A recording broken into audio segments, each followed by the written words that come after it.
Alors, ce qui est extrêmement intéressant dans ce genre de salon comme celui dans lequel nous sommes aujourd'hui, à savoir le salon des maires et des collectivités locales, eh bien, c'est que nous avons des acteurs de la cité qui viennent nous voir pour nous parler de leurs initiatives. Et nous avons le plaisir d'accueillir Claude Lievens-Soudet, qui est vice-président de la Fédération de la bicyclette. Alors, je ne sais pas si c'est exactement comme ça que l'on dit, mais en tout cas, c'est comme ça qu'on a envie de l'illustrer.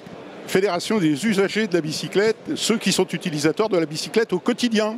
Alors on parle beaucoup de la bicyclette, du vélo en ce moment dans les villes. On est d'accord, Claude, pour dire qu'il y a les deux avis. Il y a ceux qui sont pro-bicyclette, d'autres qui sont anti-bicyclette. Je n'ai pas envie de vous demander le vôtre d'avis parce que je pense que je le connais. Est-ce que vous pensez qu'on peut vraiment partager la route automobiliste, piétons et cyclistes ? On peut effectivement partager la route et surtout la rue. Le code de la route, c'est bien, mais il y a aussi le code de la rue qui date de 2008 et qu'on peine un petit peu à mettre en place en ville. Je crois que beaucoup de nos concitoyens aujourd'hui sont absolument persuadés du fait qu'on doit calmer le jeu, on doit pacifier la ville, et que la pacification de la ville, ça repose sur, d'abord de la courtoisie, c'est bien sûr, mais aussi sur un certain nombre de dispositions, comme la mise en place des villes 30. Une ville 30, contrairement à ce que les détracteurs, et il en reste, prétendent, c'est pas une ville où on roule à 30 partout. C'est une ville où les axes sur lesquels on a mis en place une sécurité suffisante pour les piétons et les cyclistes sont effectivement circulables à 50 voire à 70 km/h. Et puis les quartiers commerçants, etc. sont soit en zone piétonne, soit en zone à circulation restreinte, soit à 30 km/h. Je rappellerai quand même à cet égard que entre être heurté par un véhicule à 50 km/h et être heurté par un véhicule à 30 km/h, il y a 9 fois plus de chances de survie. Alors on entend bien, c'est vrai que lorsqu'on est en vélo, si on a un accrochage, c'est quand même beaucoup plus risqué que dans sa voiture à accrocher un vélo ou piéton. J'ai quand même envie de vous dire, alors je me place du côté automobiliste, pardon, mais que si on demande aux automobilistes d'être prudents vis-à-vis des cyclistes, je me permets de vous demander si quelque part vous sensibilisez les cyclistes à être regardants sur les automobilistes. On est surtout regardant pour notre sécurité, parce que ce qu'il faut bien voir, c'est qu'à chaque fois qu'il y a un accrochage, c'est d'abord le piéton ou le cycliste qui paye, et assez peu finalement l'automobiliste. Et là, je ne parle pas de finance, je parle de bras, de jambes, de crâne, etc. Et notre fédération, à cet égard, a développé un guide du cycliste urbain, qui est un petit document de 56 pages. C'est loin d'être la première édition. Il est disponible en format papier, bien sûr, mais aussi en droit de reproduction pour les villes qui souhaiteraient acquérir ces droits et en faire leur mouture, avec le plan des pistes cyclables, le plan du réseau urbain de bus, les possibilités de location de vélos à la vélostation à la gare, etc.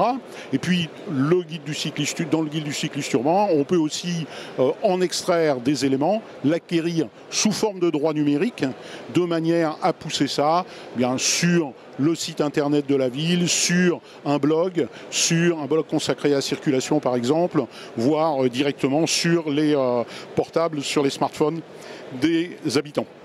Alors le vélo a pris sa place également sur le modèle économique, puisque certaines sociétés maintenant assurent des livraisons en vélo. J'ai envie de dire, on a quand même eu une époque de livraison par scooter qui était quand même extrêmement difficile. Est-ce qu'aujourd'hui vous sensibilisez ces livreurs à vélo sur les risques qu'ils encourent et surtout sur, effectivement, s'assurer les 30 minutes de livraison, mais pas à n'importe quel prix?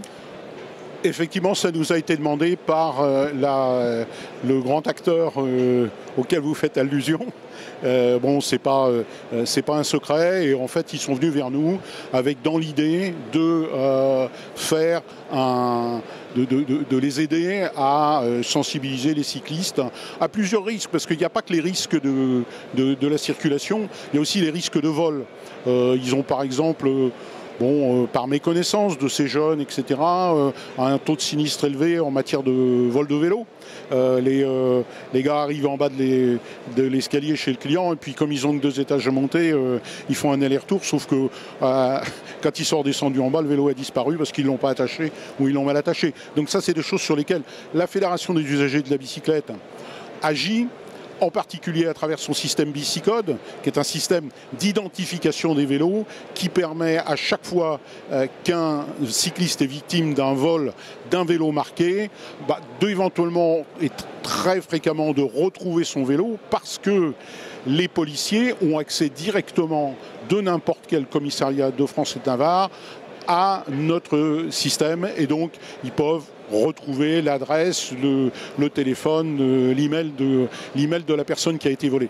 C'est un outil complètement clé parce que aujourd'hui, la statistique officielle, ou plutôt la statistique officielle de l'INSEE, dit, ou de l'ONRAP, dit il y a 340 000 vélos volés chaque année en France. On pense qu'il y en a probablement 500 ou 600 000 et que c'est un frein considérable à l'essor du vélo en ville. Est-ce que les entreprises qui assurent la liberté de location des vélos, pas citer de marque, mais on s'est compris, est-ce qu'ils souhaitent également sensibiliser leurs utilisateurs? Est-ce que toutes ces sociétés qui gèrent le parc de location des vélos en totale liberté ont également une politique de sensibilisation de leurs utilisateurs?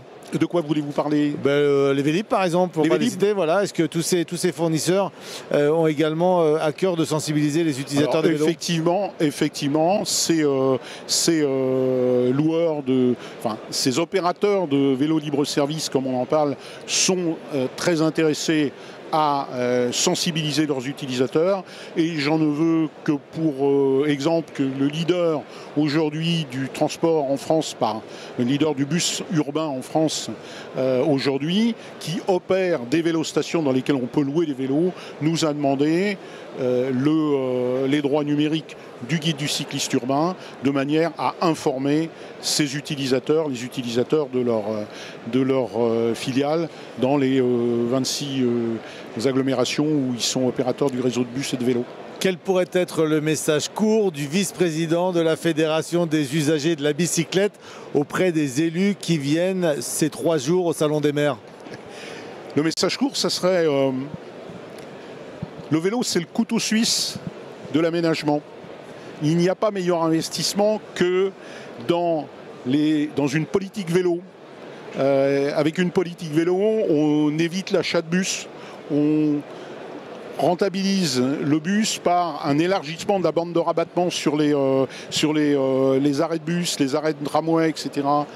C'est vraiment l'outil au service de la collectivité qui nécessite le moins d'investissement, qui a le plus grand retour sur investissement. Et le meilleur des investissements en fait dans ce domaine, c'est la santé des concitoyens, puisque l'Organisation mondiale de la santé demande à chaque citoyen du monde de faire au moins une demi-heure d'exercice physique par jour, et que les articles se multiplient sur les méfaits de l'obésité, les méfaits de la sédentarité dans notre monde qu'on dit moderne. Voilà.